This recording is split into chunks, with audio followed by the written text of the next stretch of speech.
Okay, it says we're live. Let's see if we got some video. Here's Jonathan and myself. Hey, everybody. He's sitting in for the usual job that my brother Ben does. Let's click off that. And I never know what format the screen's going to go to. We got you kind of spotlighted today, Jonathan. It's good to see you. Okay. Good to see your friendly face. So we'll kind of keep an eye on the chat. That's Jonathan's job, and he's gonna let me know if we have no audio, video, if anything goes wrong. Just keep us posted while we do some talking and painting. That's what we do on Saturday mornings, talking and painting. How's things going on your end, Jonathan? How you doing? Doing well. Good. Feeling pretty energetic for 6 a.m. Yeah, 6 a.m. California time, huh? Oh, Yeah, 30 minutes man. ago, I didn't quite feel this way, but Yeah. it's going well. Yeah, we're an hour different now. For a while there, we were on the same time. But I feel like my body is still a little bit in Greek time. You know, it's like 9 hours ahead over there. And I keep waking up at 4 a.m., just off from my regular schedule. Well, you should be well awake and prepared then. I'm excited to see what you do after waking up so early. Yeah, right. We'll see. It's an experiment. Yeah. We'll see how this goes. Well, here is our idea, and this is thanks to Jonathan, is to do something that's kind of holiday oriented, right? We got some lights, some snow, something Thomas Kincaid-ish, right? Something a little bit. As it turns out, Jonathan lives right down the road from Thomas Kincaid. Isn't that what you said? Yeah. Like, well, I don't know where. I don't think he's even alive anymore. But no, but I live near the city that he was famous for painting. Okay, is he famous for painting a city?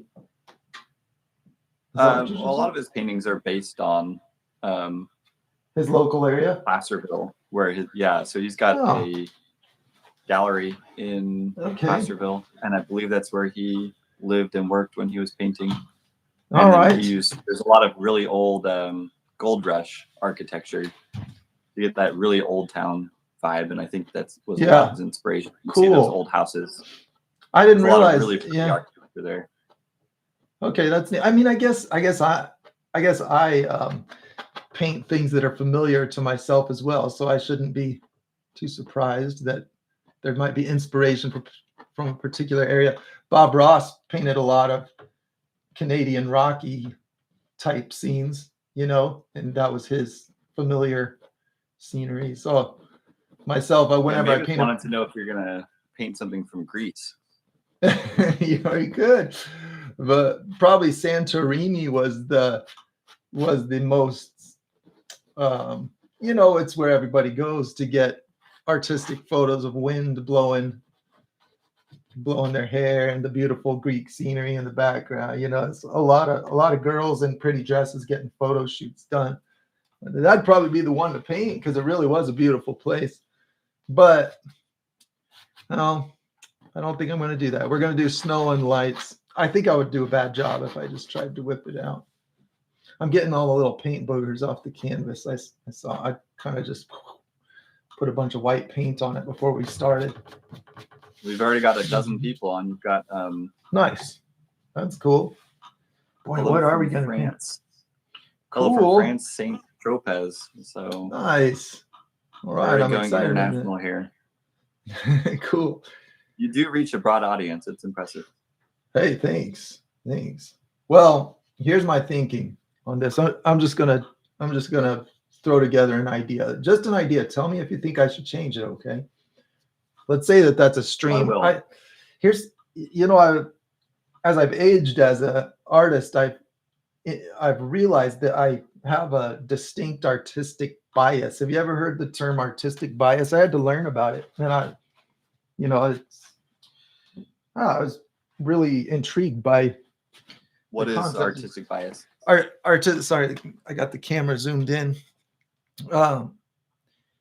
when you tend to pose things the same way repeatedly in your picture. You can pose a painting, and so let's say you enjoy painting portraits, and most of your paintings are a person facing this direction.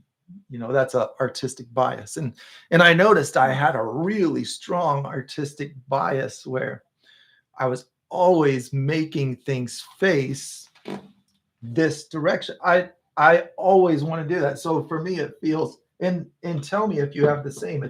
It's good to embrace this. I don't think it's a weakness. I think it's a tendency that's good to understand. But for me, it's very awkward to paint.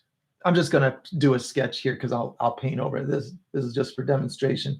Very awkward to paint, let's say, a horse, like this. We're gonna do a horse, most beautiful horse I ever drew. And it's running toward the right side of the canvas. We're gonna do this. I realized, man, it's awkward for me every time I try to paint something that's facing toward the right. I always instinctively paint things. So when I do a wave, I instinctively want the wave rolling toward the left. When I do an animal, I want the animal moving toward the left, facing toward the left. It's artistic bias. When I do a stream, now this is what brought it up, because I'm thinking this is a little creek, and I'm going to put snow covering it. Oh, you're bringing out artistic bias right now. Tip 4567 says that they just realized they always paint the ocean the same way. They hadn't realized it before, but you just yeah, good. That's good. No, I'm not saying it's a bad thing, but if you're aware of it, then I think there's opportunity to expand your abilities a bit, because what happens is, well, I'm just going to speak for myself. What happens is, if I do a portrait, if I do a face, and then I hold it in the mirror, and a lot of you have heard of this trick. You've heard of doing something and holding it up in the mirror. It's a really good trick. You see things that are off really, really quickly when you flip the image. So if you've accidentally made a face lopsided, you'll see that. And it can be surprising, because everything looks straight when it's conformed to your personal artistic bias. Then when you flip the image, okay, so now I regularly practice going against my artistic bias. I try to go 50%. So I made a stream that's coming this way because my bias always wants to make a stream getting closer as it moves left. That's just the way it is. I always tend to make the far end of my stream on the right side, the close end of my stream on the left side. It's just the way. And I think if I thumbed through all my old pictures, that's what it would be. So we're challenging the artistic bias today. I think when you paint from your instinct, that's probably part of where that comes from, is you're doing what feels right on the canvas, because that's it's by feel. I realized intuition's so much quicker than actually thinking through what is the perspective I'm painting in and where is the sunlight coming from. Like, just intuition gets you there a lot quicker. Intuition is sorry, I'm interrupting you. Go ahead. Oh, you're all good. I just thinking that's part of where the bias comes from. TLP 4567, or no, let's see. RN Chimilar, I believe, said they think it's just what's pleasing to your eye. Well, your eye like to see it come from that direction, or I don't disagree with that. Yeah, I think for maybe not only that reason, I personally just favor that position. Yeah, it's what I want to see. Perhaps when I imagine the thing in my mind, I imagine it facing that way because it's what pleases my eye. So, and it's interesting because people have discovered that there's a side of your brain that's responsible for different tasks, right? So we're kind of asymmetrical creatures in that sense of, it's not like everything equally working for every task. And so that's interesting. It makes me curious if there's some connection in that way. I don't know. I really don't know. But I challenge it because I want to build the skill of painting outside of my familiar comfort zone, you know? Yeah. I'm gonna implement a little bit of golden ratio right here. Man, I'm really disappointed that I put that pine tree right through the valley of my mountain. You might want to change that. A pine tree right Dude, I across think that that. This horse is kind of needs that one to- thing. Yeah, I think that horse needs to stay. That's in just the right spot. Like it looks like it's headed to the water. It's going to go drink. It's on a totally, mission. totally. We got a horse. And it fits Yeah. the snow theme. We could make a horse in the snow. Wouldn't that be funny? Well, the unexpected. Okay. I'm gonna put it fits, you know, jingle bells. You got the horse and the sleigh and jingle bells. Yeah. Oh, totally. riding through the snow. Like it all fits. Totally. Here's something that I always see this problem occur in paintings. When painting trees, not very many trees get to be fully on the canvas. If you were to take a photo, artists are always thinking about the whole tree and they squeeze them in and then the perspective looks weird. So it's important in a scene with trees to have trees in the foreground going off the canvas. So we want to make sure we do that. It's okay to have trees fully on canvas, but they'll need to be far away if they're a large tree. You can't do a large tree fully on the canvas and then also have your close-up front yard scene. You can't do both because trees are too big. They don't fit. All right, so we got trees like that. I wonder if I should flip-flop where the mountain is. That's another artistic bias. I didn't even notice it, but if I do a scene with big mountains going off canvas out, it's on the right side. So I'm gonna flip it.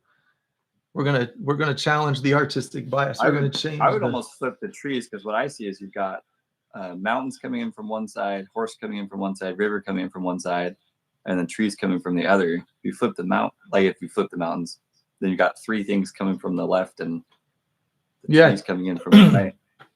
Okay. But you know what? I'm gonna go with what you said. Master here. No, I'm not. You know, I think I get more credit than I deserve on composition because I've learned some skills that make it all believable. And so believability works wonders for a picture, but it doesn't mean that it is, it doesn't mean it's best. You know what I mean? It could be better. Yeah. I think a lot of the time my compositions suffer from just lack of forethought, not thinking through some age-old principles that truly do work. And I'll throw it together intuitively. And then, you know, the details are nice, the colors are nice. And I think that distracts from some composition that's not, you know, I'm not into saying like wrong and right, just composition that's not as attractive as it could be. That's all. Yeah. I think composition's far easier in photography, but it can be one of the only things you're thinking of in that moment. Whereas the painting, you choose where each element goes. You're not just moving the camera around trying to find like, does this have the right composition? Right. I think it's a lot harder to choose where the elements go than it is to just look through it. Yeah, there's probably I can see what you're saying. I hear what you're saying. I think it's probably I have a hard time with both. I would say that I struggle with both of those things because with the photo, I always feel like I see cool things, and then when I frame it on the camera, it's not cool anymore. It just doesn't have the same magic that I felt I was seeing. And so then I'm like, my perception is just tricking me. I'm not actually seeing, you know, what I thought. And then go ahead. I think painting has some power over photography there. I have the same thing. If there's a distant mountain scene or a sunset, my camera will never pick up. Like our eyes and our brains adjust for the size of a mountain. We know they're huge. So we see this tiny little, takes up 1% of the view. And in our minds, we go, wow, those mountains are so far off in the distance and they still take up 1%. Those must be and they're huge, just tiny. massive Yeah, and so but then you in the paint them real photo, big. like you can't see them. They just don't even show up. They're like just tiny, yeah. Squiggle. I agree. That's surprising. That's a surprising thing.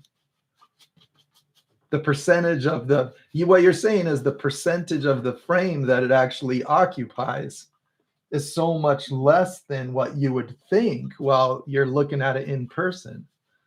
Because you take a photo and to you, you're taking a photo of the mountains. And then when it comes out, it's like, oh, this is a photo of a field and some trees and a little squiggly line in the background. Right. Yeah. Kara Greenleaf says, morning. I hope you had an amazing and relaxing time with your anniversary, Joe. Happy 25th. Hey, thank you very much. I appreciate that.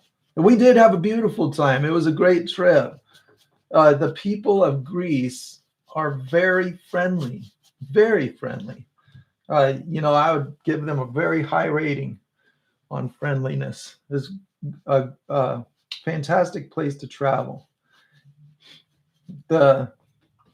I didn't even see the locals being argumentative or short with the locals. You know how sometimes you're like, oh, they're friendly to me because I'm the tourist that's here to spend money. But it wasn't like that. Yeah. They were being friendly with each other. And I thought, wow, that's a really cool thing. They've got a good culture. That's wonderful. I liked being there. Yeah, I really enjoyed that. I'm just blocking out some snow. Blue and purple is what I'm using for snow. And, this might change as it develops because I need to think about how light or dark I want this to be. So if I'm adding this much white to, I won't make a giant explanation out of this, but I'm adding a lot of white to it. And so pure blue and purple are going to work okay for me because the white is neutralizing the white is it's like a gray. White is a light shade of gray, and so it's not an intense color. If there's a lot of white in there, the color is not intense. But if I end up needing to make it a little darker, I'll probably want to kill the blue purple color a bit. So we'll see what I need to do. The reason for making it darker is because my lights won't shine if my picture is not dark enough. So we'll get the layout. This one, it's worth a lot of the time I skip trying to lay out the background and stuff, but laying it out might be more important on this one because I want to gauge the brightness to get the best effect on my lights. And so it's going to need to be nice and dark in order to accomplish that. Okay, so why would there be a horse in this picture? That's kind of a curious thing. What if we did make a sleigh ride? They're taking a sleigh ride through the snow. You can put the tracks going through it. And, I have to say I don't hate the idea. How would I put a horse? Let's see if we can actually do this. Let's see. Let's just use some black and orange to get. Look what I did. I was shooting paints into my tray. By the way, I switched to this egg bite tray. It was Leanne that told me originally that these are called egg bites. I think she was the one that said that some time ago. It's silicone that's like you can put it in an oven, tolerates high heat. The paint peels out of it super easily because it's a rubber material, and they dry faster when they're on an open tray like this, like I've been using. They'll dry faster. I realized when I put them in these cups, they last longer. So I've been doing that with my paintings lately, just nice. Just to share. But look, I put orange right in my yellow. I filled it with yellow, and then I went to my orange and put it right in the same one, like a big dummy. I have a morning brain. I probably could use a little bit more coffee. Then I'll be thinking quicker. Anyway, I want to do orange and black for my. You'll just have to do problem solving now. You only get to use orange, yellowish orange, and then your other palette. That's it. Right. Limited color palette. You don't get a pure yellow today. Yeah. Okay, so this is challenging my artistic bias for sure. This is not what I would call. Well, it's not like it's stressful, but I can feel that it's against my This is why they have words for things. It's an artistic bias. It's against what I naturally want. Goes All right, against now the if grain. it's going against what I naturally want to do. So I can stage. So notice this was what I imagined to be the back of the horse. Now, if I make this decision, this puts me up higher than the back of the horse. So this is where perspective really plays an important role in a painting as you're developing it. I have a horizon established roughly somewhere in here. And so anything below that horizon is also below my eye level. Anything above is also above my eye level. So a tree, if a tree is very tall, then I want an appropriate percentage of the tree below eye level compared to the percentage of the tree that's above eye level. So that's why those close trees need to go up off the canvas. So my point in saying that is I'm making a decision on where my viewpoint is, and I want to think about, do I really want that? If I'm down at the ground, I might be looking right sideways at a horse. I could stage this a little differently, where I'm not looking as much down at it, and I was realizing, I'm putting myself up high looking down. Do I want to do that? I don't know if I want to do that. So I think it's a good perspective. I think your horizon's low enough that it fits well with you being up higher, and then it gives you a nice view down into this stream instead of you'd lose a lot of the stream just straight across it. So yeah. Okay. I'm liking the perspective at this point. Okay, it's not terrible. All right, we're gonna put Frank Rigatoni says, "Glad I'm catching this one live today. I'm up in Canada, so a lot of the landscape paintings I do are filled with snow. It can be challenging." So okay, cool. You're on point with what, at least with what Frank wants. Okay, nice. Well, I'm going to see if I can just do a rough sketch of my horse here. The colors will probably change. It's funny that a horse ended up being in this picture. This is hilarious. It's just the way it happened. I'm going to put a little bit of light, but this has got to be evening kind of light. So we're not going to put the typical bright golden brown color that the sun might cause when it hits the back of a brownish animal. I'm going to make it a lot more on the gray side because this is the more bluish evening light, but I'll still allow for some color in there. Still allow for some. Here's some blue. I just grabbed a little bit of pure blue to get that orange hue out of it. Something more evening color. Now I'm going to put kind of, remember my polar bears? I had to put a whole bunch of the blue and purple in those as well to get the feeling of nighttime. So we don't have to be like dark midnight, but just the feeling of not bright. There we go. That's not terrible. I'll work with that and adjust it as needed. You could even do a white horse in the white snow. You really want to challenge yourself. Bring in the lighting. Jonathan, why would you do that? Why would you do that to me after I've started to paint a dark colored horse? You're killing me. I'm sorry. I mean, what I meant was a dark colored horse would complement that white snow so well. Nice. Oh man, I have the hardest time not doing it. Like I love being challenged. I love saying, "Oh yeah, sure, I bet I can paint." The trigger word. Yeah, right. So it's like, do you think you'd be able to paint? If you say something like that, I'm like, oh, I'm such a sucker for the challenge aspect. Okay. Yeah, in the comments during the perspective drawings that you were doing, we were trying to get Ben to. We were throwing things out just to try to get Ben to challenge you. I know. And you took the bait a few times. I did. I took bait. I totally take the bait. I'm that kind of personality. It's, unfortunately, it's gotten me in trouble a time or two. But I think there's something good, about wanting good place the challenge though, because I like taking the challenge too. Like I don't always like if people tell me I can't do something, I don't always like, well, I have to do it now. I'm not like that. But yeah, I don't know, when someone poses a challenge the right way, it motivates me to want to do Yeah. it.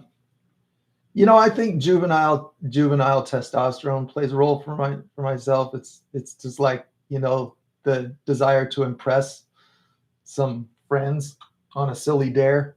It's like, okay, I'll do it. Say I won't, you know. I think a lot of the time, you know, I'm vulnerable to that nature. Gets you in trouble.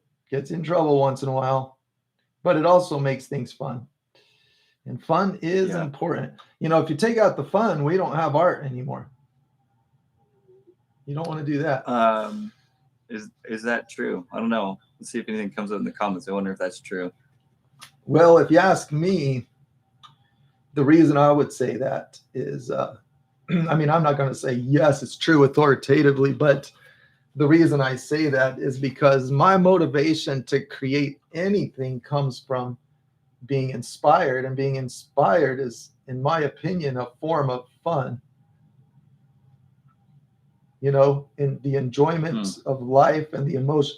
But I guess you could argue that deep sorrow could also inspire you to communicate what you're feeling. It's not always about fun. So yeah, I'm probably wrong. Yeah, there's definitely artists out there that are trying to paint issues they have with the world, and I'd say that comes from that totally makes sense. Yeah, you know what? I don't like the position of that leg. For me, painting is an escape from my mind. Like, it's something I can do that I can turn my mind off and enjoy doing something and enjoy the result without having to be thinking the whole time. Yeah. It's more of like a soothing. Yeah. So at some level, I think there needs to be some enjoyment, because you run out of energy if there isn't. You can only be sad for so long before your life starts to disappear. You know what I mean? So like there has to be some little piece of enjoyment in it to keep going. And so I don't know what I guess I was trying to connect that with, like, you know, taking someone up on a dare. It's like, why would anyone ever be so stupid to do that? You know, like, what do you have to prove? But I think it comes down to what makes life worth living for people. It's like kids need excitement. Teenagers need excitement. Yeah. You know, there's like this built-in need for it. So perhaps that's it, you know, trying to justify my bad choices in life. All right. There we go. I wanted like a little bit more motion associated stance on my horsey. Okay. Then we're going to put a head on there. That's going to have to become a shadow. Let's put a relaxed kind of head downward, like maybe it's slowing down as it comes near this stream. It's going to get a sip of ice water, perhaps. Yeah, I mean, if you're a horse, one of the only ways you're getting ice water is to wait for it to freeze. Yeah, that's it. It's been waiting. Yeah. The neck is a little short on my horsey, just a little bit stubby looking. So we'll put a bit more arch. We can always just make the perspective look like it's faced away a bit. Get more neck on that. Yeah, okay, I'm happy. I'm happy with the horse layout. That's cool. We got a horse in the picture that I didn't expect. Thanks to Jonathan. Well, no, you put the horse there. I just said it looked good and should stay. That's fair. That is what happened. For the record, I was the one that put a horse there. Okay. America Marcy is here. Nice. Welcome. Thanks for being here. Thanks for being here. Reaper Putt is taking on their own interesting challenge. Okay, what's that? For 3 months, they've been trying to copy their favorite masters from the 19th century, and in the process have discovered. I thought I saw somewhere saying they discovered 200. Oh yeah, there you go, right below it. What is it? Found 200 legendary artists they'd never heard of before. So really, that's cool. It's always fun when you take on a new challenge. The finding something new is a fun part of taking a challenge. Man, you're right about that. That's true. Yeah. I definitely feel like that's the case with my endeavors as well. All right, make that a little more slender. Now, this paint, this is something I get asked about a lot, is how managing the fast drying water-based paint. It is an issue, and so this paint on this horse is to the stage where if I try to do details on it, this paint is partly dry, and as soon as wet paint hits it, it's not only is it going to speed the drying of the fresh wet paint, but it's going to dig up the paint that's partly dry and make unattractive texture on the picture. So it's important for me to just let that layout dry all the way so that I can work with it and add details later. So we've got a good start. We've got a layout there, but it's time to move to a different part of the picture. So let's do our little meandering creek through the snow here. I always enjoy doing these. Any kind of water is a lot of fun. I enjoy it. So we're going to get a gray color up top. I'm going to do a gradient of sky color. Far away where the angle is going to be more, I thought it was zigzag and it might be nice. Just add a little more zigzag. Comes through here. What was I just now saying? I'm going to do a gradient where we have more of the sky color reflecting in the background. And then we'll kill that with some orange. See how it's a real intense blue. We don't need that intense. It's pretty intense, yeah. Yeah. This is looking like what I would paint. I would just have this bright blue in no sense there. The orange wrong. That's it. What? Okay. We're going to put white and orange in there to make it more grayish. And if it looks green, I have purple on hand that'll fix that instantly. Just add some purple. When you lighten blue, it tends to bend a little bit toward the green, So let's make a big zigzag. Desaturate first with some orange and then lighten if you need to. Yeah. It's real easy to add some purple to get rid of green. For example, if I put that little yellow in there, now I've got a green spot. Purple, usually when you're blending light, you want reflection on something. You typically don't want green in the mix. So there's some purple. That's primary purple. So if I add white to that, it instantly gets rid of the green because it's opposite to it. So I can very quickly address that as it happens. I don't have to plan it out. I can just look for spots because pigments can be different, have different behaviors. I might want just a tiny bit of green in there if my creek has some mossy color to it. So here's purple. Let's see what purple and yellow does. Let's go like this. A trick that I've used recently to get the look of a little bit of light in a body of water is not mixing out the yellow all the way, so it leaves these tiny little streaks of brighter yellow, and it tends to look like that little bit of projected caustics where the ripples make little squiggly things. So you just do that by putting a bright yellow down, and then when you go through it with the darker color, if the yellow is heavy enough, at a certain point you end up with just little streaks of the yellow left behind. Or maybe if I put the yellow, let's see what happens if I do the yellow second. But whatever it is, just dark patches in the middle of otherwise brighter yellow can look like that little bit of light that's at the bottom of the water. Tom Heaney is asking about the creek being iced over. What would you do different here for let's make watery stream versus an icy stream?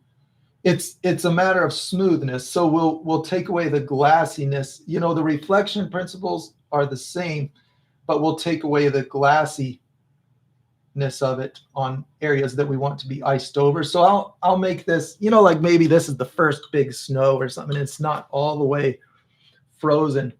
So, I've just got a smooth gradient now, and it looks more like a body of water than it does ice. But if I just make how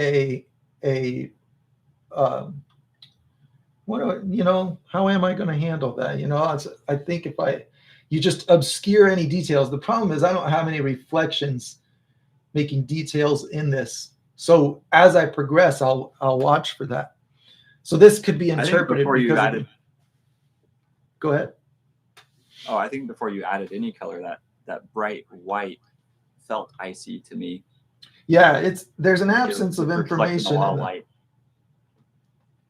Yeah, it does. It feels icy. When there's an absence of glassy reflection, it has the potential to look icy. But it's like a contextual perception. So there's an absence of information in the picture right now for it to definitively look like that. Yeah. So I'm just gonna put I'd use a little bit of purple to make some gray spots, and we'll see if this kind of fogs over some details and creates some ice. The purple will take out the green. Maybe we got some ice forming along the side. I think ice tends to go to edges first, so we'll put something coming off of this edge. You have a lot of different kinds of ice too, because how bubbly, like if it's bubbly ice, it's going to be more opaque with a white. Almost like a white pigment. It's not a pigment, but then you can get some really, really clear ice, especially in streams like this. Hard to differentiate between clear ice, and if the clear ice is in the water, there's not a lot of differentiation other than, I guess, how it reflects and the surface. Yeah. Texture. Well, because it's it's more of a rough texture, right? And so it's going to stop you from seeing as deep into the water. The water is where the darkest colors will come from. So if I fog a lighter color over that without adding a bunch of vivid, glassy water details, then it has potential to look like ice if I do that. So I'm going to put a dark patch intended to look like the water that's showing in the middle right here. And, just make it some believable watercolor. I don't think there's like a right color for that. But if I make a dark patch right here, maybe in a couple of these spots, this can look like my, kind of swampy colored water, a little bit mossy, but just those dark patches in contrast to the more foggy gray colors can look like my water. Let's go a little more blue, because this is a nighttime scene. I'm getting a bit heavy on the color for something that's happening in the evening. So I have to be careful that I don't overload this. I love color. It's hard to get tons of color and keep the picture nice and dark, so I have to watch out that I don't get too excited about my colors and make the whole picture all bright. There we go. We got a little bit of water coming through, some icy edges. Maybe we'll doctor that as it progresses. But I'd say we've got an impression here. Might be fun to put, I wonder if we had just a little trickle. Chunk floating. Oh, trickle. Yeah, I wonder if we just had like the littlest, just curious if I could put littlest bit of some tiny creek rapids coming through here, just with some white. I'm just grabbing this little bit of pure white, and I'm just going to do some short downward strokes across, like tiny bit of water tumbling off the edge of some high spot or something. It's an impression.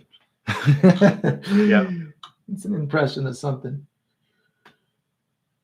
Again, it's tricky to try to get this effect and not overdo the white. There's this excitement about making effects that will make you overdo your light colors because you want to see those effects. But I think I might have to sacrifice one for the other. If water's flowing this way, then what'll happen if water's flowing that way. Most of your rapids are going to are going to bow against the current. So it'll probably look better instead of doing those straight things across. Probably look better if I did like a curve going this way, like that. You know. So Mavis said she read recently that growth comes from stepping out of the comfort zone, and that doesn't sound fun to her. So if it's not fun driving us to step out, I'm adding this part, she didn't ask this, but yeah, if it's not fun to step out of your comfort zone, that's where growth is. What is driving us to step out of the comfort zone? Why are we willing to do that if there's no there's growth there, but not that's a good point. Enjoyable. Yeah. Well, you know, I think that I've overgeneralized the term fun is what's going on here. You know, I think that I've just called enjoyment fun, but enjoyment can be very serious as well as lighthearted. You know, you can enjoy aspiring to greatness isn't always the lighthearted, silly, laughing time, but so I think I've oversimplified in saying fun. Well, I don't think it necessarily goes against that. I think a lot of people don't step out of that comfort zone because can be such a painful, uncomfortable thing to do, and so we lack growth.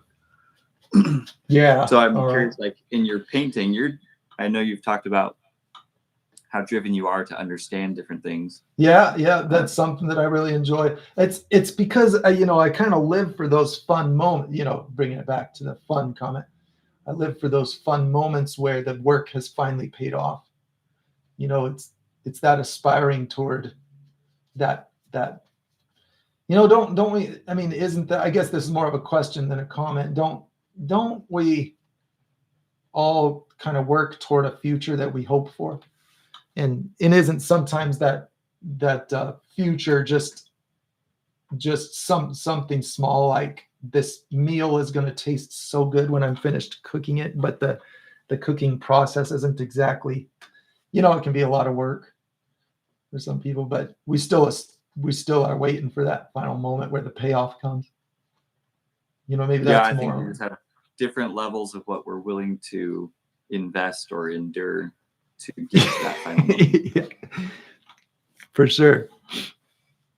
Reaper Putt said, I personally adopt a policy of spending several years stepping outside of my comfort zone in all my paints. I always create 3 or 4 unique challenges and try to complete at least 2 or 3.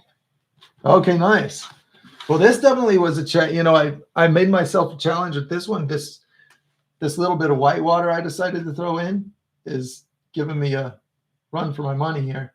You know, giving you a challenge. Yeah, I was thinking that I was going to just throw it together and it would just happen for me, but not so much. I'm trying to make the look of some real light rapids coming across this current, but having the right arc on the perspective. I'm trying to make them arced this way against the current, but bending it too much makes it kind of look like it's standing up. Bending it too little makes it look flat. And the little nuances of my brush texture create their own perspective. So, you know, that was an unexpected challenge there. I think that'll suffice for the moment. Yeah. With your artistic bias of things coming from the same direction, I just realized that although you can flip your brush over, you're probably used to holding your brushes in a certain way. And flip the other direction, you've got to physically flip your brush. You've got to physically change the motion that you're doing, and mentally, like you're doing right now, you've got to start flipping shapes in your mind. Yeah. That's difficult and challenging to flip shapes in your mind and change how they look. And this painting is definitely outside of my usual comfort zone. I've intentionally put things in a way that feels backwards. It's painting left-handed in that regard, you know. I'm going to try painting left-handed so that I can, you know, try to make things feel consistent.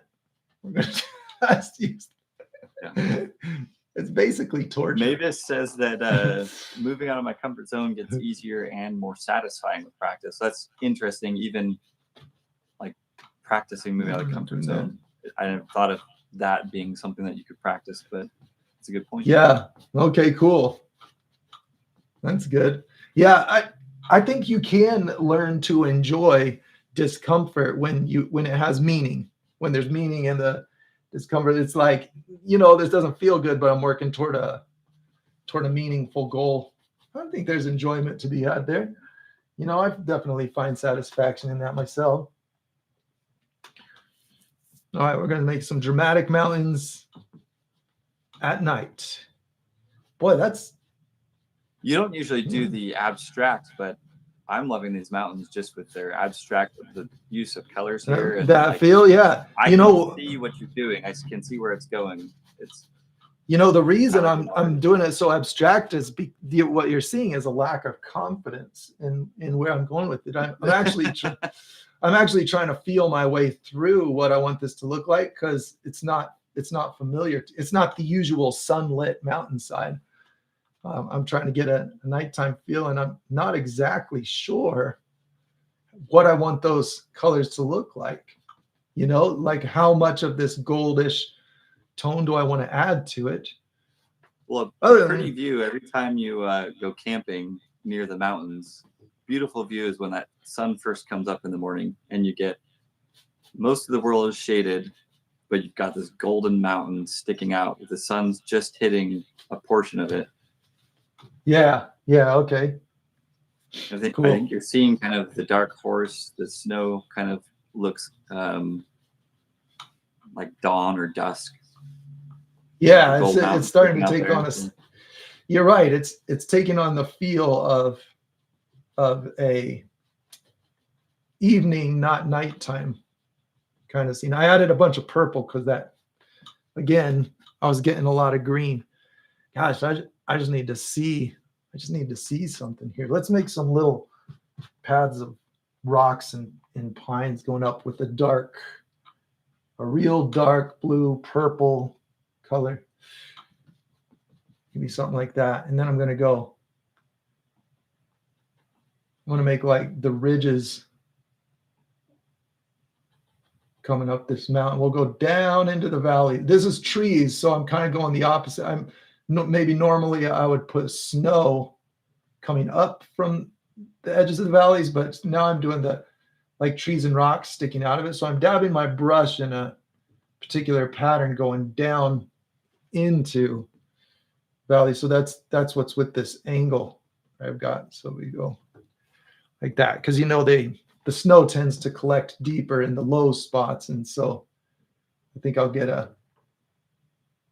look that works for that if I just put them going down like that. And there we go. America Marcy says it's romantic suddenly.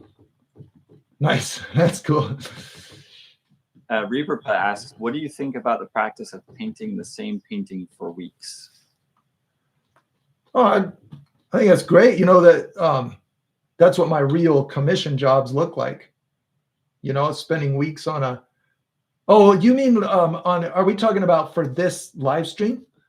Is that what we're talking about? No. Like coming back to it, or are we talking about? Well, the way I read it, I don't know if this is what they meant, but the way I read it is painting something and finishing, and then starting a new one and painting the same thing again. Okay. I didn't pick up. Now I see. That's how I read it. I don't know if that's what they meant. I think to me, it sounds like the practice of. Highly recommend. I highly recommend. Yeah, repetition is the amazing things are learned in repetition. Muscle memory, brain memory, or however you want to define it. I think you get so much out of that if you can tolerate the labor of it all. If you can tolerate that, because it can be very mundane, it can be boring. I think for a lot of people that are looking for the satisfaction of, I said no criticism to that. It's we want to, like I was saying, we want to keep things fun. Yeah, I'm going to switch to a blue. I want this to look a lot more nighttime, so I'm going to switch to much bluer colored snow. That's got a bit too much of the brown in it. That's not going to work for me. I had to try it. So here's blue and purple. I'm going to see if I can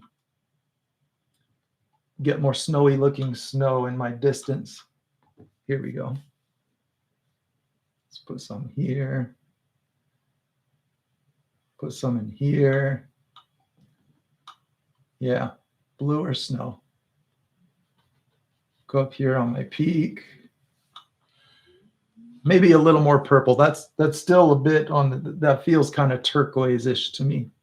So are you going to go for complete nighttime, or are you going to go for that evening sunlit glow from the tips? Well, you know, I was thinking complete nighttime, but like a real moonlit night.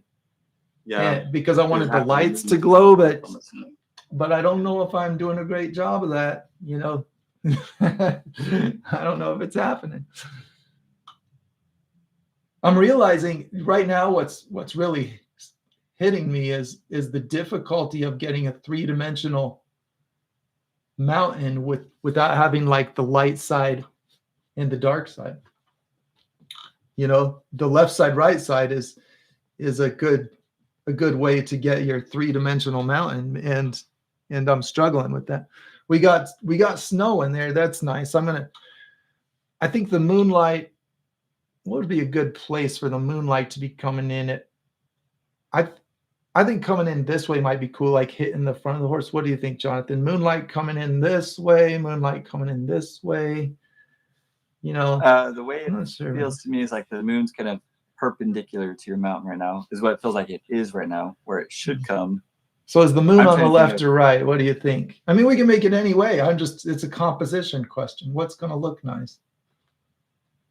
I think the horse's shadow being in front of it would look bad. So it's got to either be coming from over our shoulders, so the shadow goes away from the horse further into the scene, or it's got to be coming.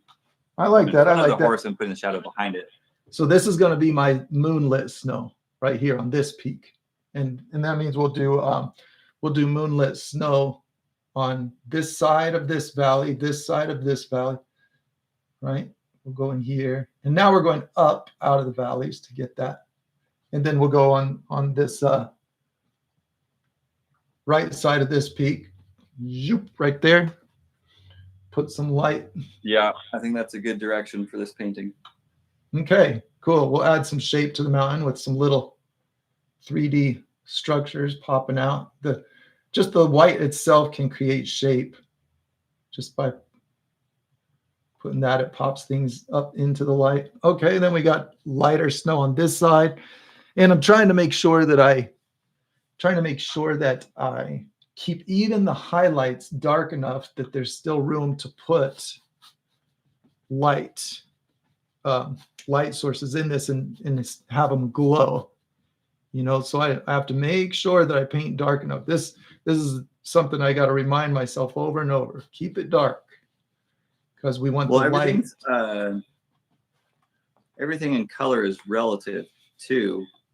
I wonder what this mountain looks like when you switch from a white canvas behind it to a dark canvas behind it. Yeah, right. The snow is going to look more like a light. You know, this for the same reason I want to keep the painting dark to show the lights.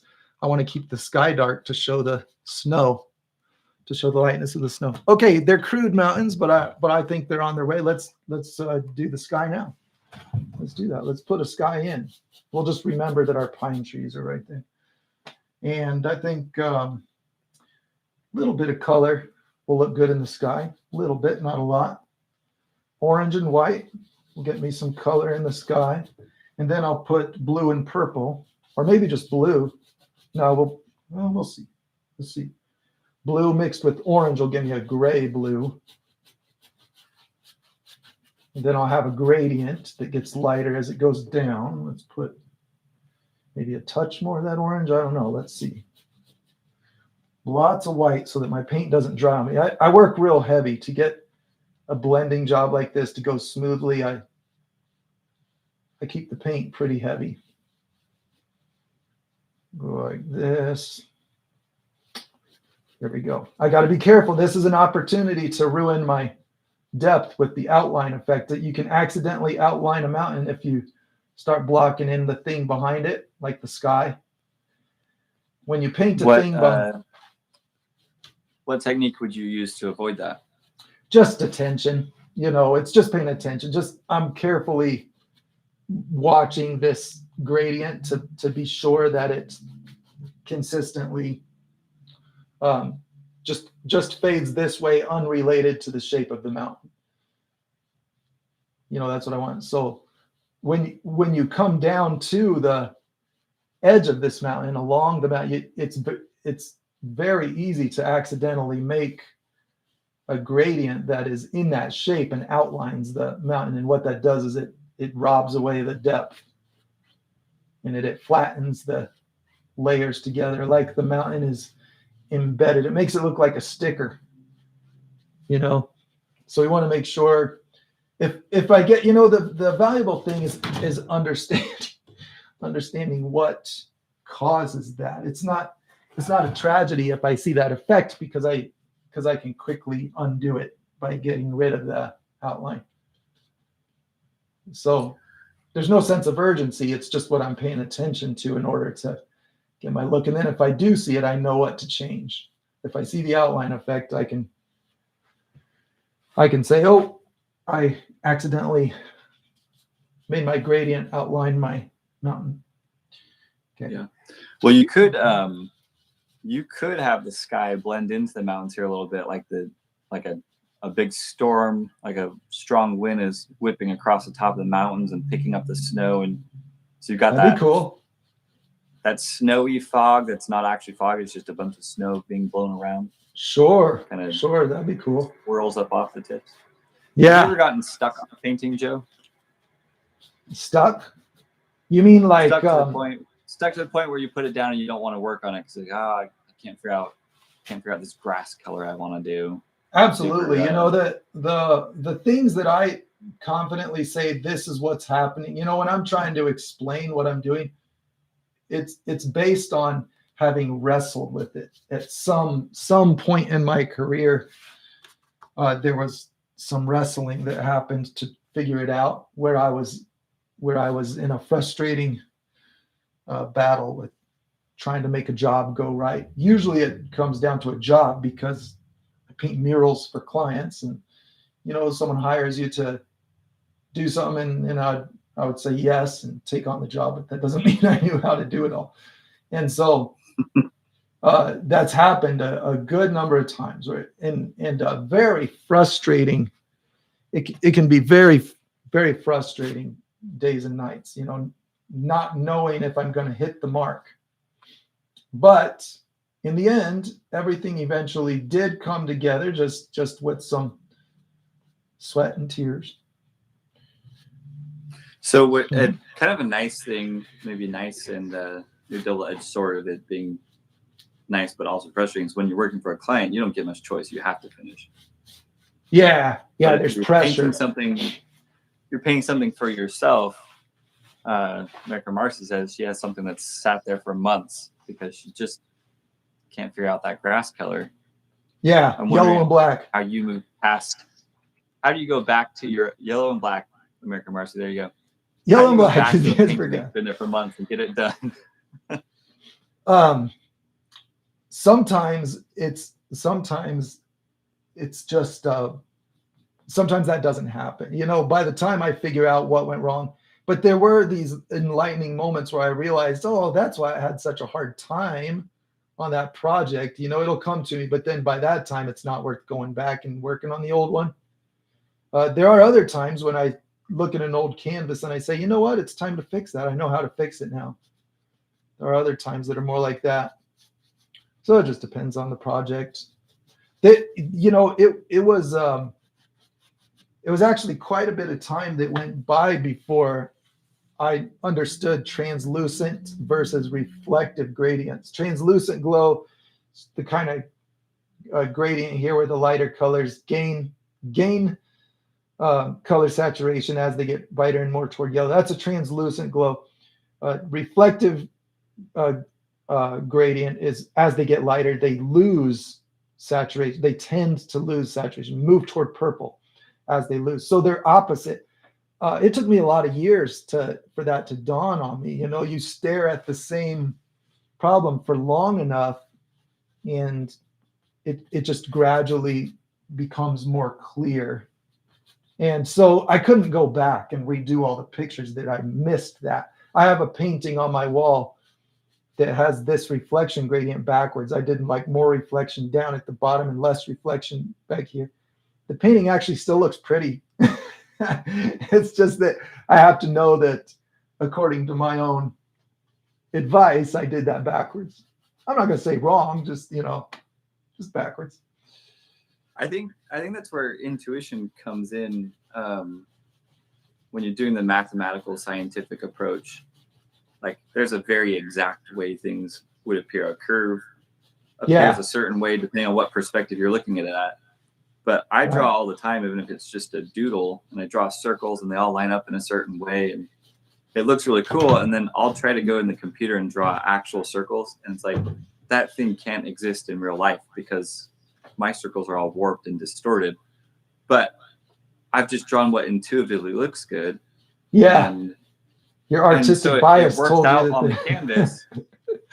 But you couldn't even do it with real circles if you wanted to. It doesn't work that way. Right. So intuition kind of lets you maybe cheat is the right word. I don't know. Maybe it does. I definitely think that's true. Yeah. Yeah, because accuracy is not as powerful as believability. And so, you know, you have things that trigger association in a piece of art. It trigger association, like when you do a circle with two dots in a arc, it's like that's a smiley face, but it looks nothing like a human face. It's so far from that. But power of association makes it an enjoyable thing. So same way with colors and shapes in a picture, power of association is a powerful thing. So if someone feels like they're seeing my mountain scene, that's really the main goal for me, is that it has that feel. And I would say that it pays off to let go of the need for accuracy. I study the patterns to get accuracy for the sake of having a sharp tool to use. You know, you want a tool that works. So it's like, yeah, when I need this, I'll be able to pull it out. But that doesn't mean that that's what's always needed. You know what I mean? Like any tool is capable of a lot more than you actually use it for. I think that's a powerful analogy. I've been trying to figure out for myself, like there's time that you need to spend studying, no matter what the subject is, like whatever you're an expert at, you've got to study it. You got to spend time practicing. And then at some point, if you're doing it for a living, you got to spend time actually working, like actually getting something done. And it can be difficult to decipher between when is it time to go study more and when is it time to just use what you already know. It might not be perfect, but to just go ahead with what you do have. I think thinking of it as a sharp tool, it's kind of smart. Like I'm not trying to sharpen my tools right now. I'm trying to get the work done right now. But at some point, I need to be sharpening my tools so it's ready for the next time. Yep, that's it. Yeah, that's the mindset I try to have. You know, I get obsessed, and it stands in the way of having a good looking project in the end. Is getting obsessed with some particular aspect of it, because I just have this insatiable need to understand exactly what I'm doing, you know, and it doesn't always pay off. You know, it's just an obsession. So self-control matters a lot, you know. There's just some self-control that's needed to try to turn that off when it's standing in the way of something. All right. That insatiable need to understand is kind of it's like the opposite of faith. Faith, at some point you go, you know, I put the work into study, and I trust that this is going to work out. I believe it will. And you have to, that's the letting go of having a plan that you have every detail figured out. You know exactly what's going, like, you know, every part of it. I know this perfectly. Okay, now I'll start. And faith says, no, start now. Just get going. Just Just try. go, yeah, one foot in front of the other. Yeah, I think there are more things in life that match that than things that need to be started with the right formula, because most things are built on something that just started and then it was fine-tuned, in my opinion. I'm sharing my opinion.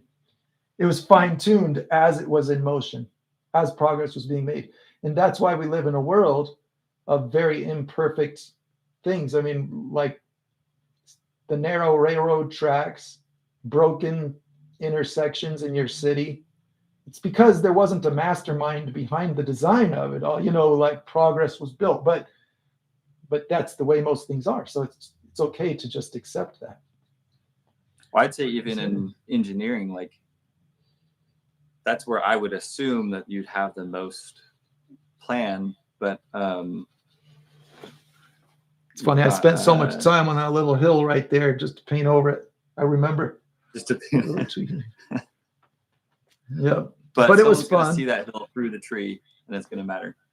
But even in engineering, you make a plan and then you test it, and you find out, well, that plan didn't work, and then you figure out why it didn't work, and you change your plan. Right. The nice thing about having a plan is that you have something to change. Yeah. If you don't know, I think you don't know why you did what you did, then. I wonder if a good analogy would be,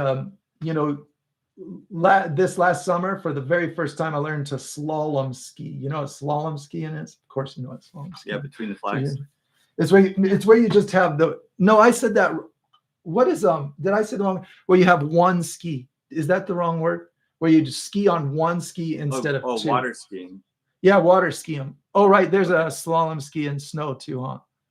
Okay, so I think it's called slalom, where you just have one.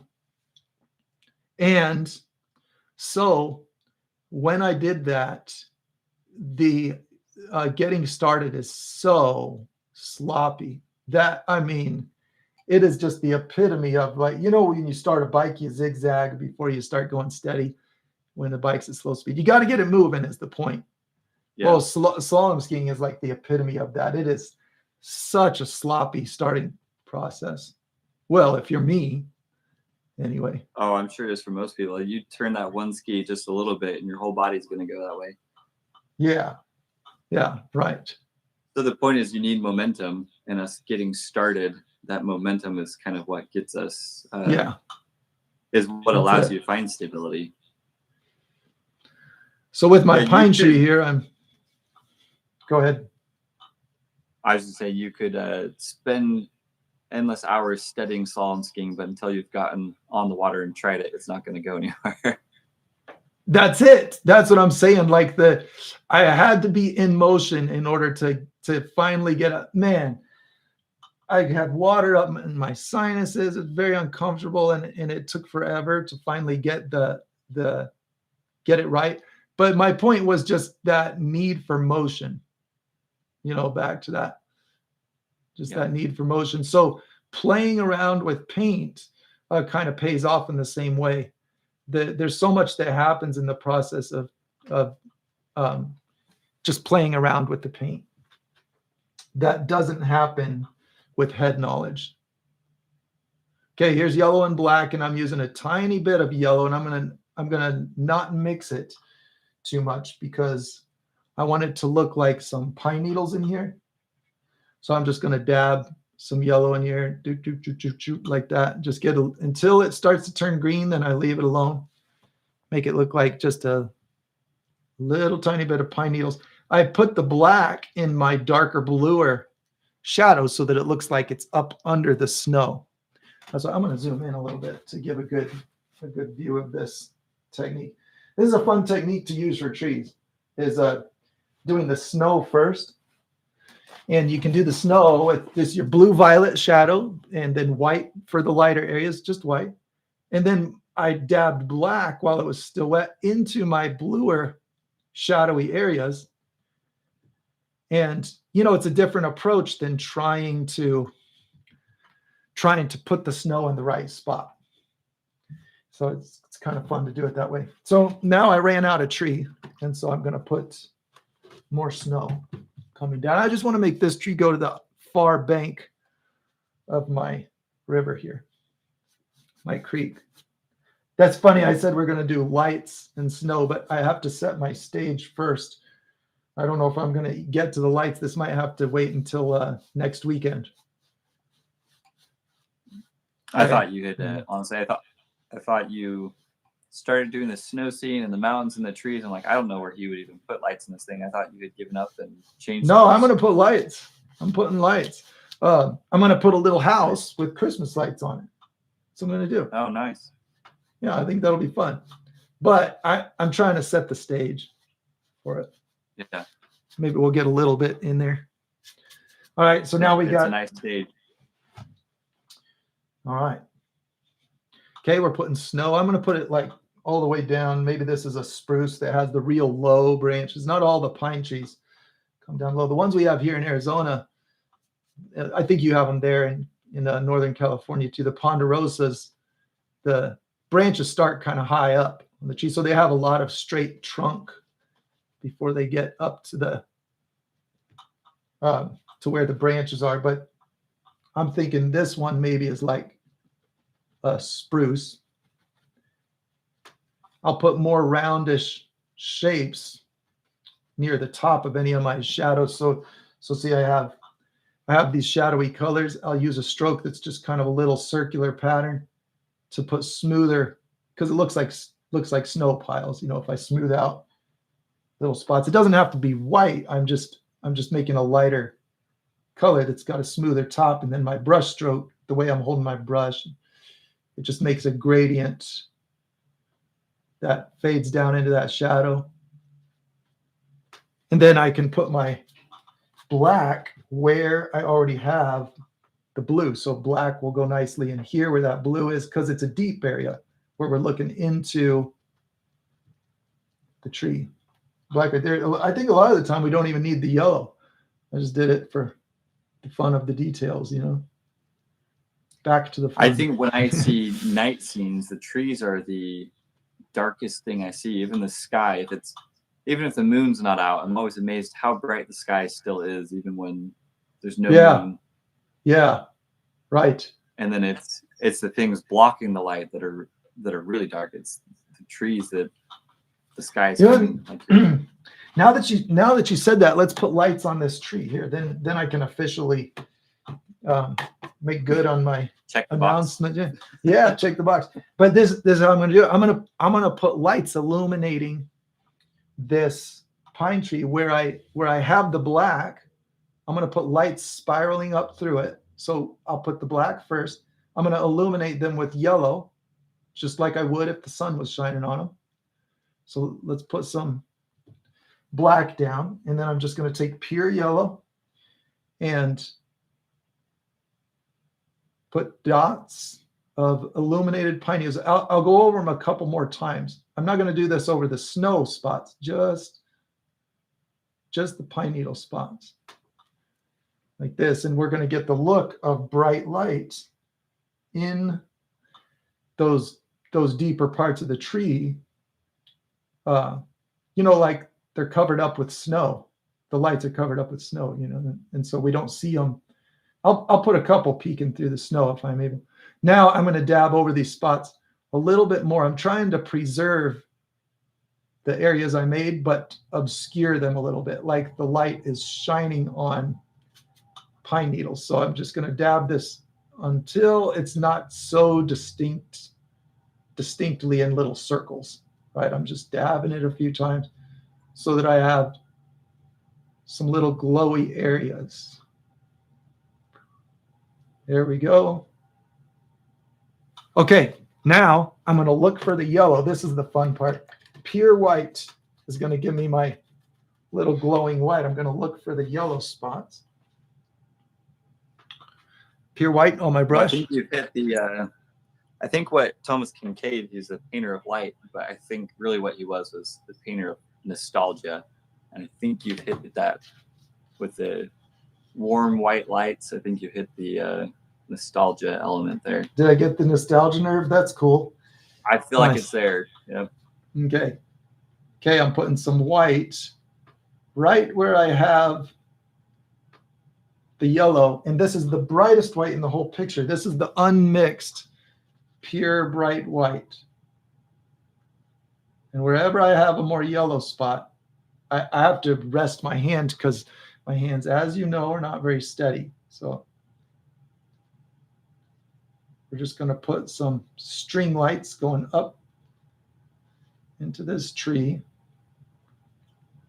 And so after this dries, I can just use a glaze technique to put all kinds of different colors on those lights. I could glaze over it with a blue or a red or a green, and I've got the base for a glow already made. I can just tint it with that. So it's fun. You know, I've gone in with markers in the past, pastel markers, and just colored over, because it's not a very opaque dark pigment when it's on a painted surface like this. It doesn't soak in like it does in paper. And so you can get a real light color on your lights. So this is how I can make a tree loaded up with Christmas lights, just very impressionistically. Just do an impressionistic kind of a technique here. There we go. We got. Go ahead. Sorry, Jonathan. Go ahead. That's good. Well, I know Thomas Kincaid's kind of a little bit of the inspiration or the theme for the painting today. Reaper Putt. Yeah, we were talking about it. What you think of his work? What do you think of Thomas Kincaid's work? It's awesome. It's totally awesome. You know, that was one of the things that helped me learn how to paint glowing light was seeing how it was done. Because his paintings are broken apart into individual brush strokes, it made it easier to identify the color breakdown for me, seeing how it was. And so just looking at it over and over was really helpful for me. So I love Thomas Kincaid's work. Being able to capture all of that mood without slaving over tinier details. He did put great details, but he was able to capture what was important in the painting without those details. And that's what I thought was just really a great example. Just looking at his paintings helped me a lot. We're going to put a little black in this, not to darken it, but to make it less colorful. Here, we're going to make a snowy tree. Right here to the right. I'm kind of getting off canvas. Don't let me, or off camera. You're still on camera right now. That's kind of good because you're doing a smaller detail and zoomed in on this area. So yeah, that's good. If you go too much lower though, you're gonna have to adjust. Right. Gonna make sure we do that. Now on this distant tree, I'm just gonna put black, and the black won't stay black because it's gonna mix with. But I'm looking for my blue shadows, and that's where I'm gonna put my little black pine needles. I dab over them a few times until they're just not completely black. Some roughly horizontal patches in there. And then I've got, snow that's resting on top of the dark tree. Kind of your a fun camera technique. refocused. So now we've got your hair in perfect focus. Wow, that's fantastic. We'll zoom out a little so that autofocus won't get triggered. But your hair was in, if anyone's trying to paint hair, they could take a screenshot there. It would have been a perfect zoomed in view. Yeah, okay, cool. I was thinking maybe a little house. I don't want to put it too close to the creek. That's probably not good planning on the part of a home builder,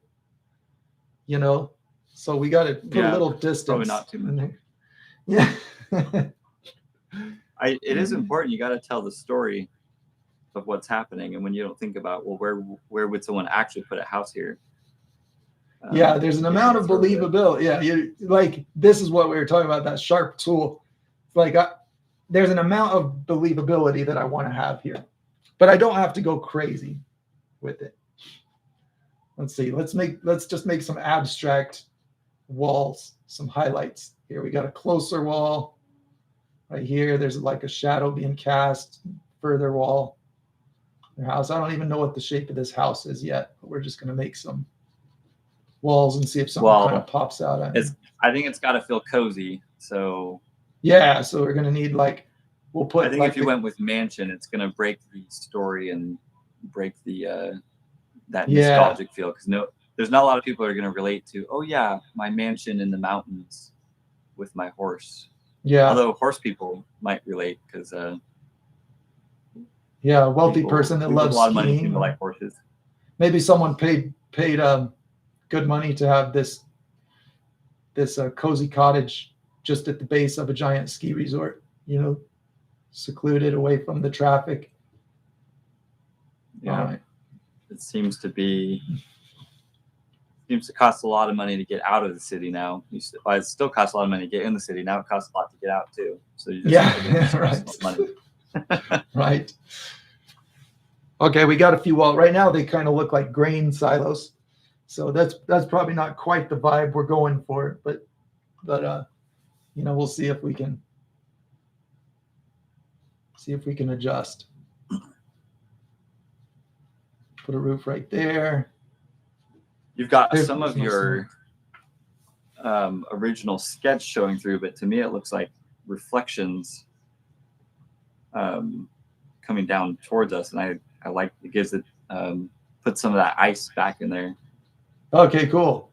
I don't like the way the reflections, or it looks like reflections right now because you haven't painted over the. Yeah. Okay. Okay. Nice. All right, we got some shadow. I'm starting to see something take shape a little bit here.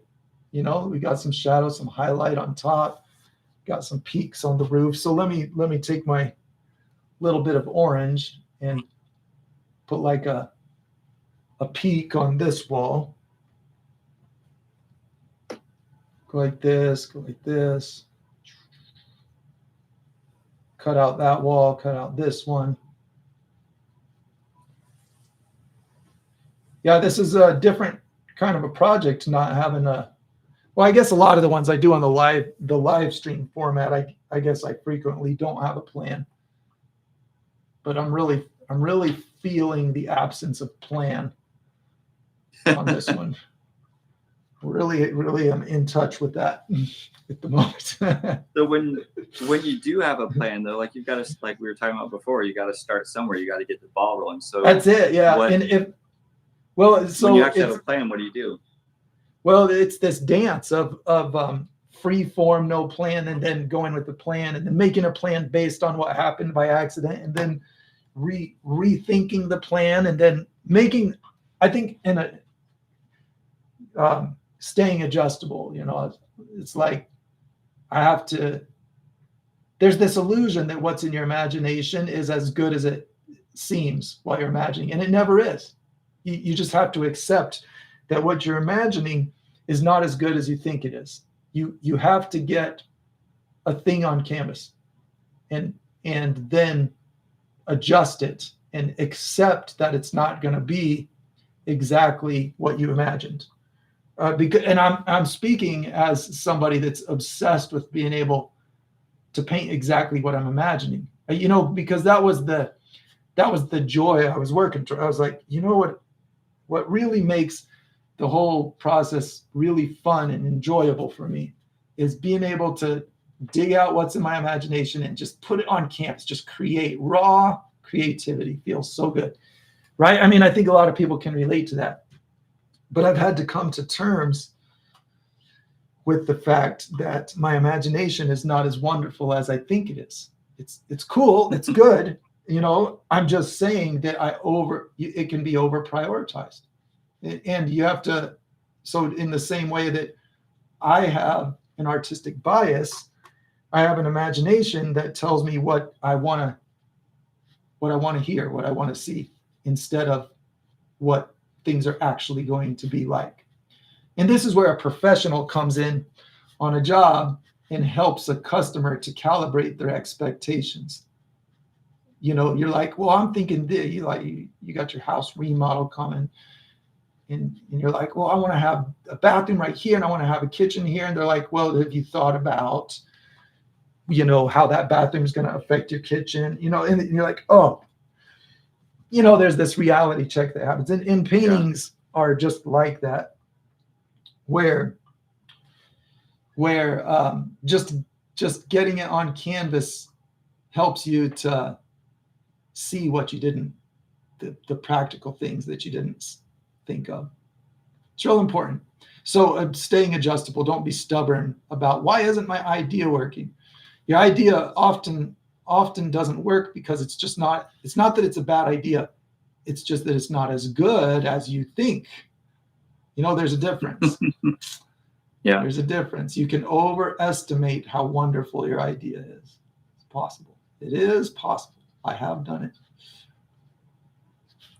I think I do that on a near constant basis. I love my imagination. I love the things my brain comes up with. And yeah, it rarely comes out that way in reality. Yeah. Right. And so there is a balancing point where you can get in touch with my imagination isn't in touch with what's possible, but here's what was pleasing about it. Here's why I thought it was a great idea, and here's how I can still capture that mood. It's important. So I'm not trying to try to capture the feeling of a bad idea, or not bad idea. try to capture the feeling that your imagination creates, rather than trying to create the exact.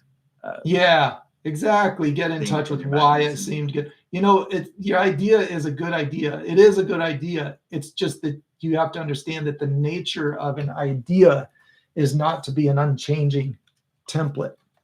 That's just not the nature of an idea. So I think, as a personality that easily gets obsessed myself, I'm that person that wants to be like, no, that wasn't my idea. That wasn't my vision. I tried that approach for a long time when I was in a rock band with my brothers. No, guys, that's not my vision for this song, and it just ruins everything. It just ruins it.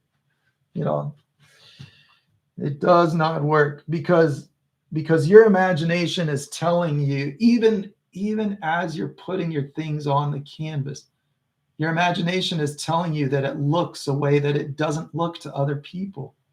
You find that with portraiture.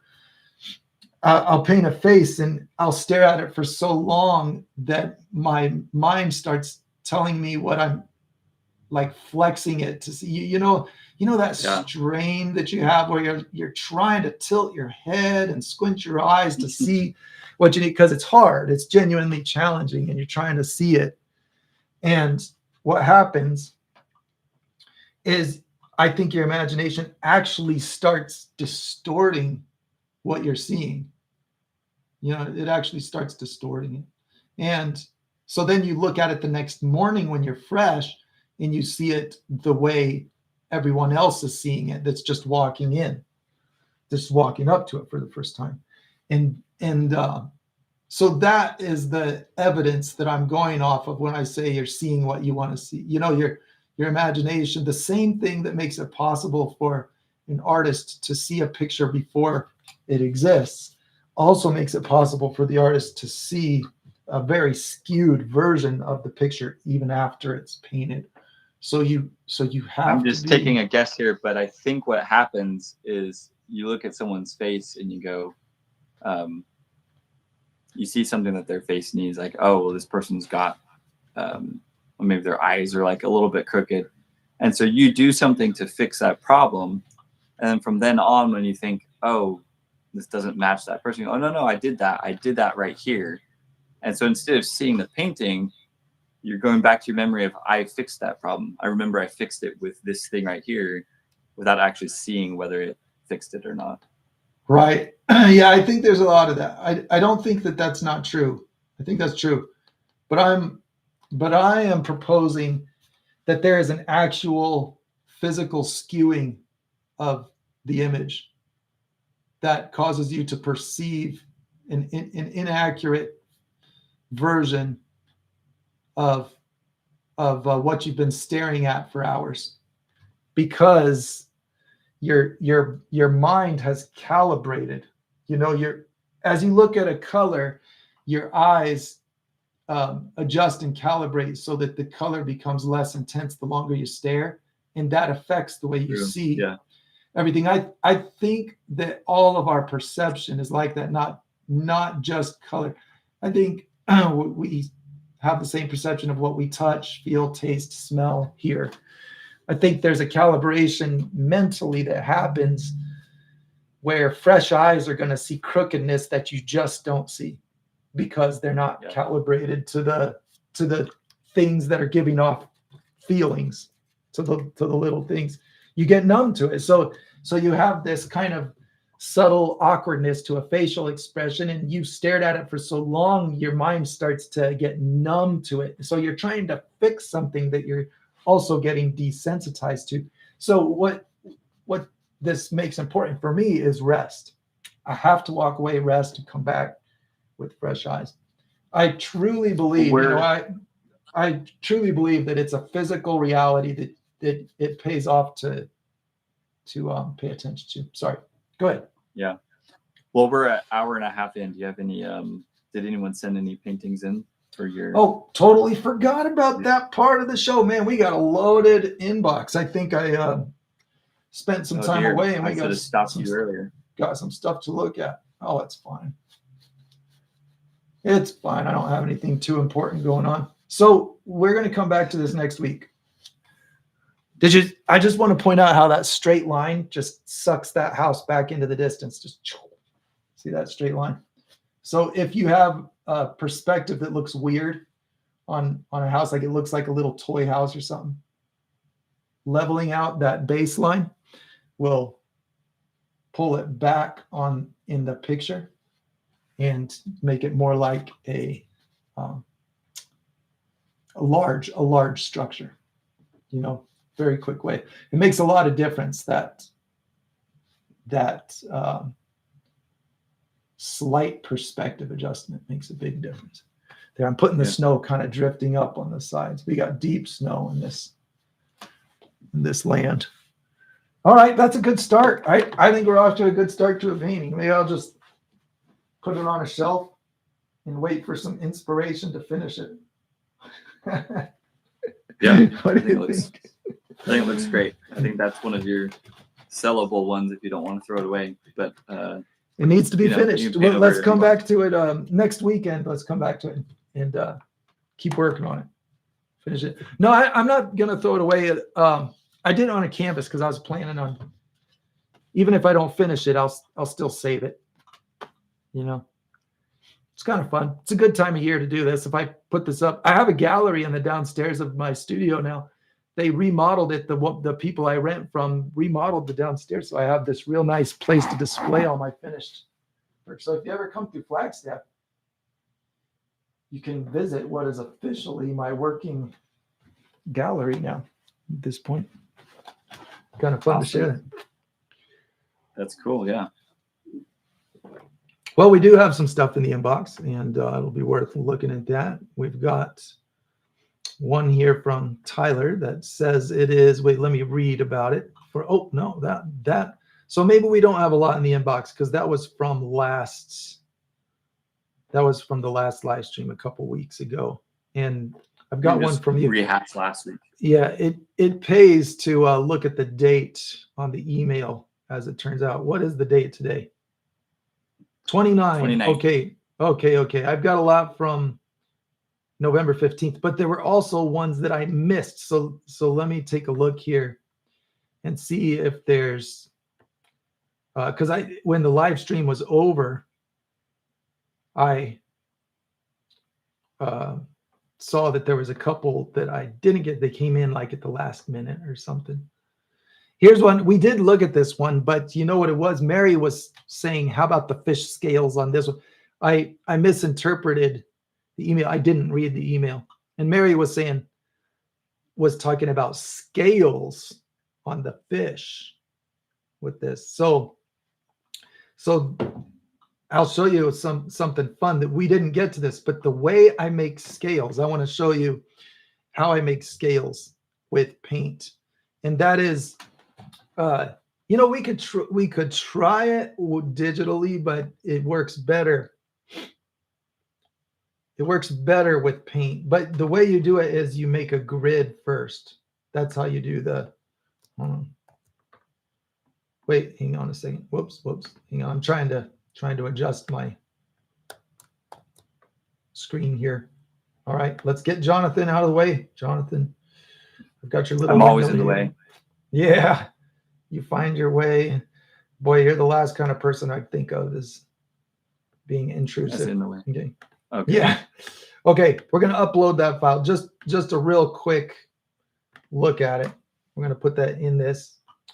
Okay, I'm using my fingers to put it where I want it, and we'll kind of zoom in a little bit. Hit the set button right there. Then I'm going to zoom in further.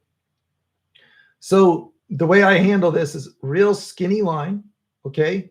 And then I'm going to get a dark orange color. So we'll select a color. Let me move Jonathan again. Just move Jonathan down there. Dark orange color. Move over to the orange and go down for dark. Here we go. Just something similar to the fish. It's a shadow color for our fishies, is what it is. Okay, let's use that color. All right. So I'm going to make scales. So my lines are going to go like this. And we're going to make them a little bit bigger as they come up higher to make perspective, right? So we're going to go like this. Little further apart as they come up higher. Okay, so this is going to give me perspective. See, I've made the lines a little closer together, down low, a little bit further apart. So I find that doing these lines first is really helpful because it gets the scales in the right place. But then it doesn't stop there, you know, so let's go the other way. Now we're doing the other direction, trying to make them curve a little bit and get a little bit further apart as they go up. These are going to be very crude scales. Okay, now I get a much wider pen or paintbrush, whatever you want to call it. Maybe like this. Let's do a test here. Let's see what that looks like. Let's go a little bit bigger because when I do just one touch, I want it to be roughly the size of one of those scales. We'll go a little bit bigger. There we go. Okay, now I'm going to undo those things. We're going to get a color that is lighter now. So we go up here, we get a color that's similar to what's on there. Let's test it. Let's go. Yeah, that's good enough. Okay, now I'm going to zoom in so that I have good aim. So a little touch right here. Let's go a little lighter. Let's go a little bit lighter and a little more gray. Drag this over. Okay. See how it covers up some of the lines that I made? So that's where the magic happens, is that it covers up those lines. So when you're painting, this ends up being a really good technique to get the look of scales because some of the line is obscured. So the same thing happens with the paintbrush. And I just go in real quick and dab these in. And it ends up looking like the shadows between. So then we do a brighter patch. So we go here. Let's go brighter. And we'll go just brighter. We won't change the color at all so that it looks more reflective. Okay, smaller area inside of that. Doesn't have to be perfect, you know, maybe we've got some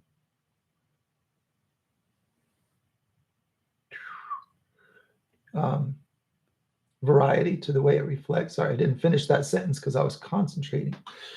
Okay, now if we zoom out, that technique has worked really well for me to do nice looking scales in paintings. So I'll do the little X and then I come in and cover it with a more circular shape, and then you can get a really reflective look by adjusting those colors gradually. So we go here.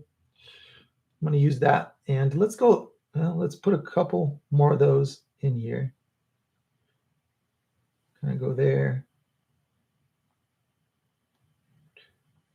See how I go over it just enough to cover those up. Now I'm going to get a darker color. Let's go darker. And do this do this layer now. So let's go a little bit skinnier on my line, little skinnier, so that I can squish it into the perspective that I've got. My shapes are a little more squished down on the edge here. This is a great technique for doing scales on when you have a need to make them accurate, like let's say you're doing a snake or a lizard or fish. You can get real good geometry to it, is the point, by doing those lines first and then having that more circular shape in between that gets rid of the straight connections is really helpful. There we go. And see, you can get a nice reflective look to those scales because of the non-blended changes. It ends up looking like reflection because of just those hard color changes. So I can just do a strip of some reflective color across the edge here. Let's go. Let's make a gray. Let's go right there. And then we'll just do a little row going right across here. And we'll put little dots. You can put a little dot on each scale. It doesn't have to be an entire scale.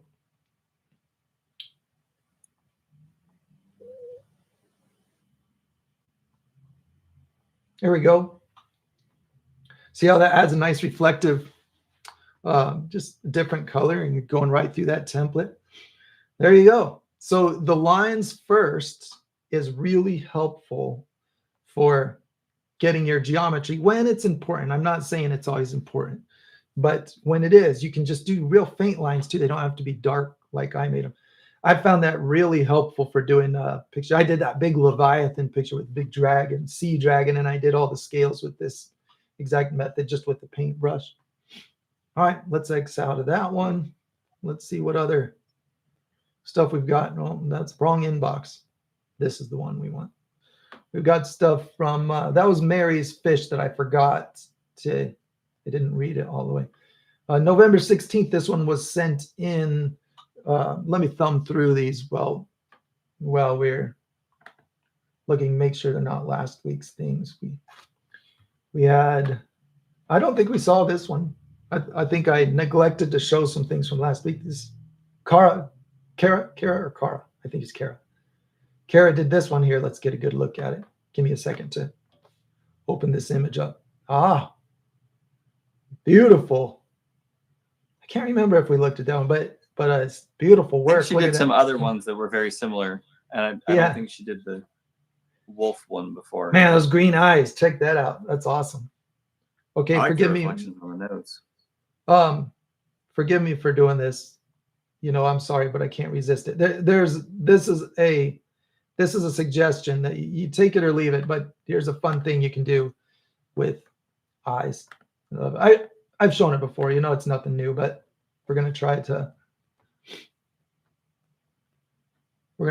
do an enhancement on these eyes. Is that the one right there? Let's see if that works.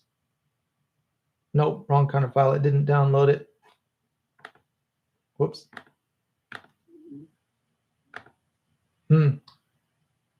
Download.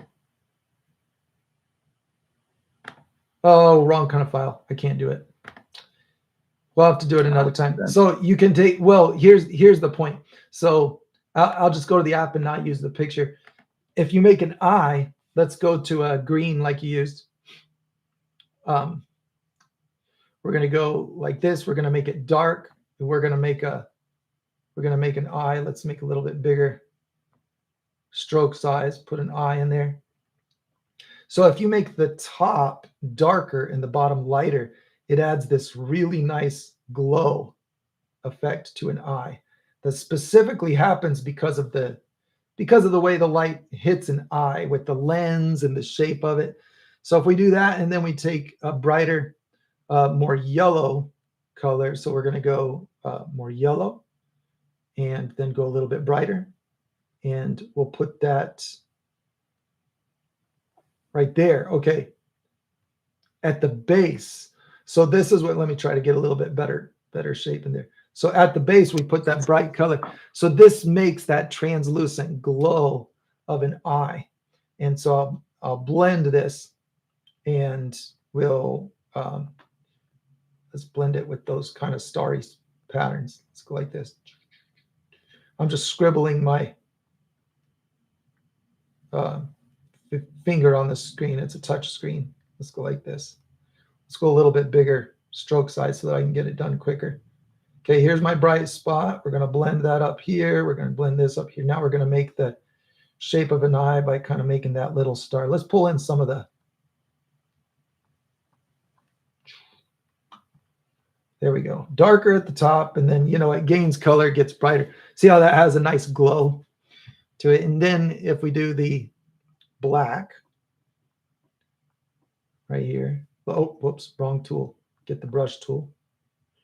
Oh, wrong color. Black. Okay. Let's do a pupil right there. And then let's do a highlight. Let's go lighter gray, all the way gray. And then let's put a highlight right in there. Isn't that cool? How you can do that? It's just so simple. Yep. You know, it's just the simplest thing.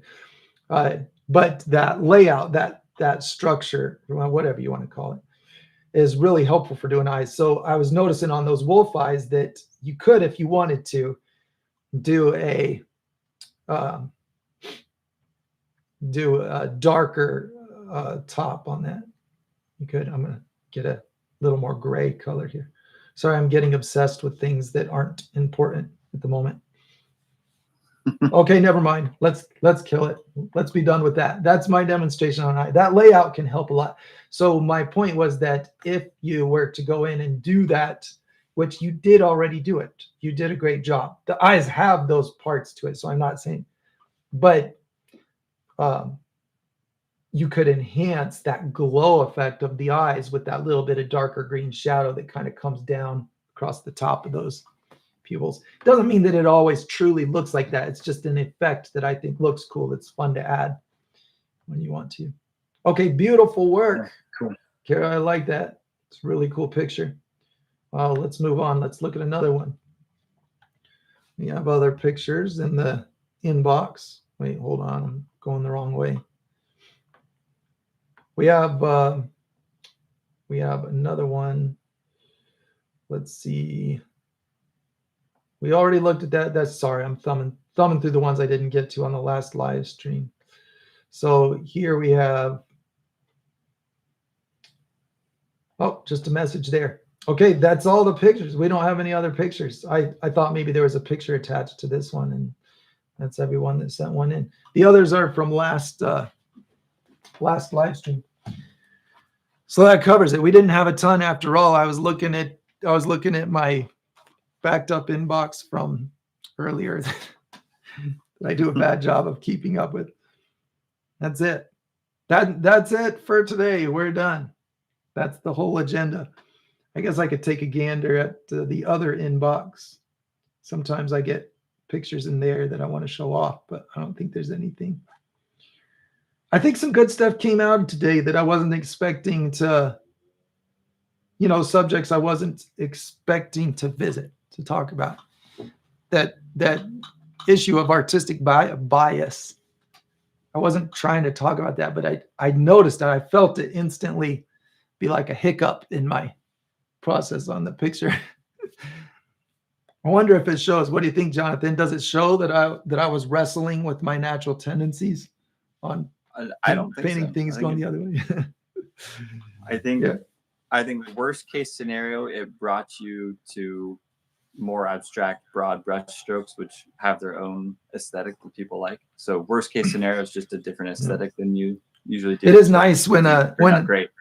When a painting looks like a painting, it's a nice feel. It leaves more for the imagination and creates a feeling all its own. The texture of the brush strokes have their own sense of movement and flow. That's real nice in a picture.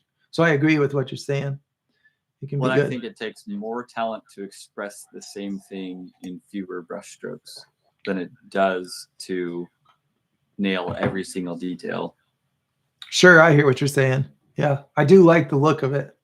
definitely.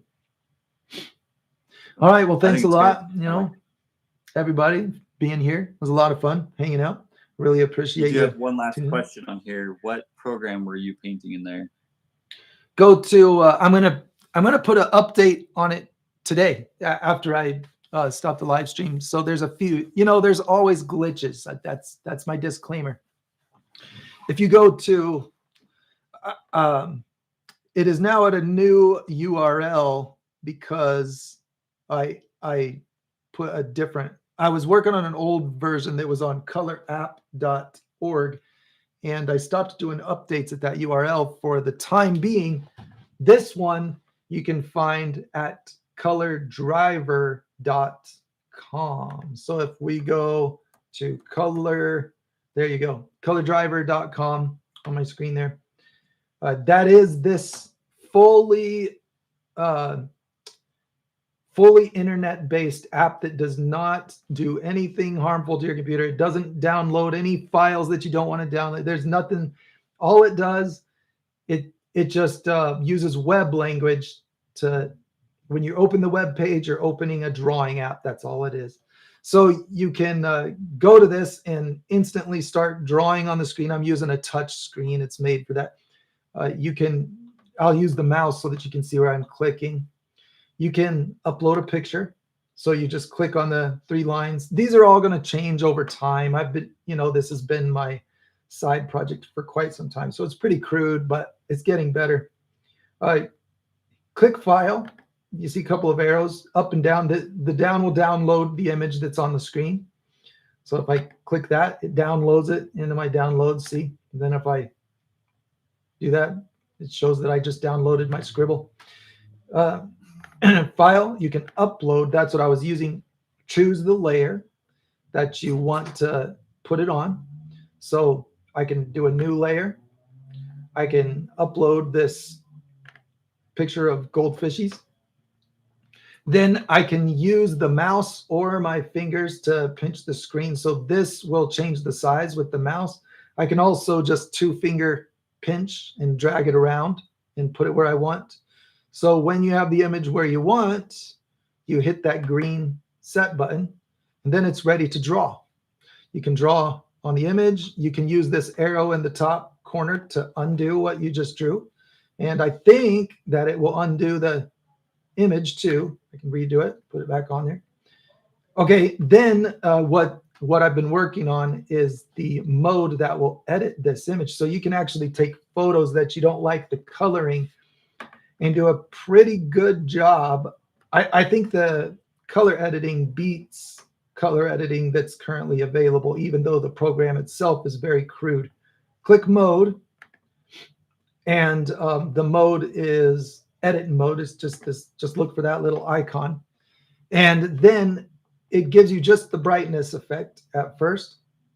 But here's the fun thing: I'm constantly building new effects. You hit the plus button, and you can drag any of these effects into. So here's the is it opacity or opacity? Jonathan, what would you call it? I call it opacity. Opacity.